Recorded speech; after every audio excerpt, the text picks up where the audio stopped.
everyone, it's Chris with Anderson Business Group. Hope you're doing well today. We're going to go over a real quick example of how to calculate your hourly rate in a labor types job. So if you enjoy, please share, thumbs up, and subscribe. So what we're seeing a lot in our market and here locally is a lot of people going out and undercutting their competition by only charging that end user what their labor rate is and not realizing that they're leaving a lot of money on the table on things that they must handle: insurances, taxes, overhead, and at the end of the day, profit. So what I did was a real quick example here. We've got an employee making $25 an hour. Job takes 3 hours. Simple math, $75. A lot of people will stop right there. We have to keep on going. The government mandates that we pay taxes and have insurance, workers' comp, things like that. So we need to equate those into this job, not just the $75. So now we've got our labor cost. We want to multiply that times payroll tax. So here where I'm at, the federal, state, and all the other mandated taxes that you must have comes right around 13.34% when you add them all up.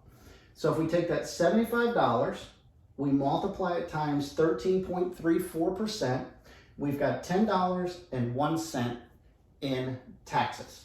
So now we need to add those two together. We come up to $85.01. Now we're going to have supplies on this job. Let's say you're in a home cleaning or a commercial cleaning industry.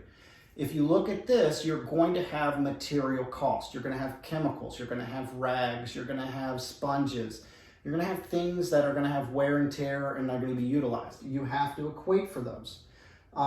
Rule of thumb that I have found that's been helpful, and every industry is different, is 18%. So we take that 8501, we multiply it times 18%. So that job, we're going to spend $15.30 in supplies and materials. So we add those two together, our labor and tax with our supplies, and we come to $100.31. Now, it's not just supplies. There's overhead, there's storage, there's fuel, there's automobiles, things like that that are involved as well. So we have to add those in here. Good rule of thumb is about 50% is a good rule of thumb for overhead. So we take our labor, tax, and supplies, multiply it times our overhead. So we take the $100.31, multiply it times 50%, and overhead on that job is $50.16. So when we add all that up, we're right now at $150.47. Now, we're double where we started, but still at this point, you have not made any money for your business.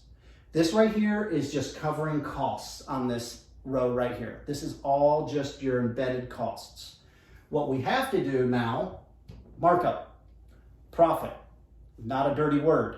That's what we're all in this for, is to be able to grow and expand our businesses. And you cannot do it without profit. So what I have found here locally, most businesses in the service industry are right around a 38% markup profit ratio, right in that ballpark. So we take the 150.47 that we had from all of our expenditures and we multiply it times the 38%, we come to $57.18.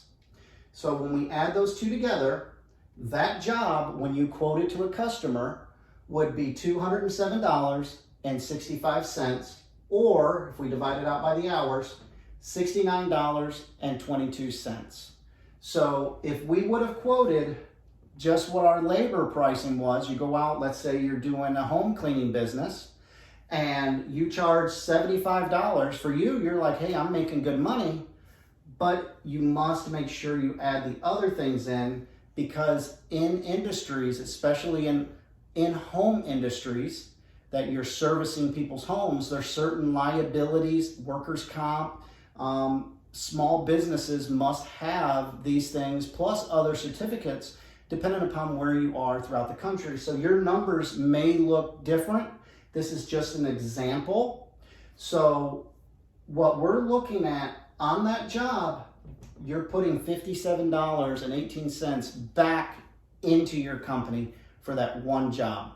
Now, what I like to do is I like to look at it as 1, 2, 3, 4, 5 buckets right here. So what I would recommend is you look at it and imagine it as 5 separate literal buckets.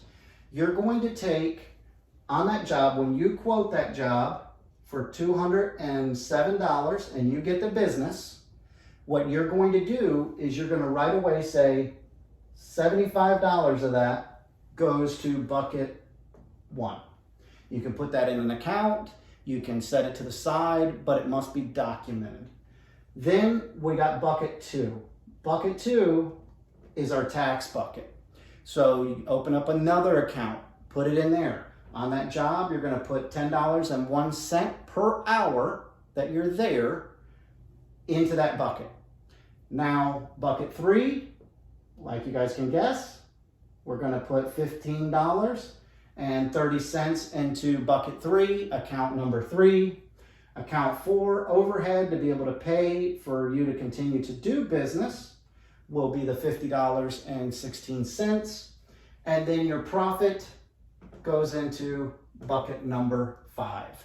So when you receive that $207.65, go ahead and mentally or physically move it into the accounts where it needs to be. Call your accounts, payroll, taxes, supplies, overhead, profit, call it whatever you want it, but make sure you divide it out on every single job. So now we look at it, okay, let's say we're charging $69.22. And you say, hey, Chris, I'm there 5 hours, not 3. The customer's willing to pay 5 hours for that job. Wonderful. Let's go ahead and we'll take our $69.22 and we're going to do some old-fashioned math, and we're going to go ahead and you would quote that customer